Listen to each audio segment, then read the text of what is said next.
তোমরা বিশ্বাস করবে কিনা জানি না, আগে আমাদের মানে আমার যেখানে বাপের বাড়ি সেখানে হিন্দু মুসলমান আমাদের মানে কি পাশাপাশি, হ্যাঁ। আমার অনেক বান্ধবী ছিল মুসলিম বলাটা মানে মুসলিম বলা মানে তাকে ছোট করা, জাতি ধরে মধ্যে তুলে কথা বলা কখনোই উচিত না। সে আমার বান্ধবী, এটাই আমার সবচেয়ে বড় পরিচয়। এবং সে আমার প্রাণের থেকেও প্রিয় ছিল। আমি যদি একদিন স্কুল না যেতাম সেও যেত না, আর সে যদি স্কুল না যেত আমিও যেতাম না। মানে আমরা দুজনকে এতটাই ভালোবাসতাম।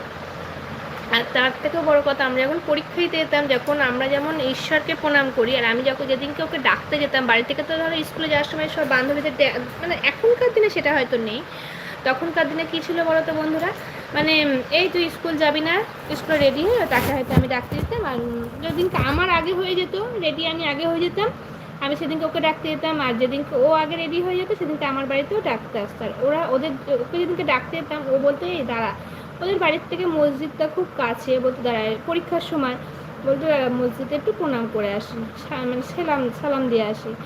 আমিও ওর সঙ্গে যেতাম, আমিও গিয়ে মসজিদে গিয়ে প্রণাম করতাম। এবং পরীক্ষায় ভালো রেজাল্ট করার জন্য মসজিদে গিয়ে ঈশ্বরের কাছে বলতাম, ঠাকুর যেন আমি ভালো রেজাল্ট করি। তাহলে ওখানে যেমন সাদা বাতাসা দিতে হয়, মসজিদে যেমন নিয়ম কি সাদা বাতাসা দেওয়া, তাই তো? যদি আমি ভুল বলে থাকি অবশ্যই কিন্তু কমেন্টে জানাবে। মসজিদের নিয়ম কিন্তু সাদা বাতাসাই শুধু ওখানে দেওয়া যায়। হ্যাঁ, ওখানে তো মেয়েদের অ্যালাউ করে না, মানে মেয়েদের ওখানে ঢুকতে দেয় না মসজিদে। আমরা ওই মসজিদের গেটের গোড়া থেকেই ঈশ্বরকে প্রণাম করতাম, ঠাকুর যেন আমার ভালো পরীক্ষাটা দিতে পারি। এবং ভালো করে পরীক্ষা দিতে পারলে ওখানে হচ্ছে সাদা বাতাসা দিয়ে আসতে হতো।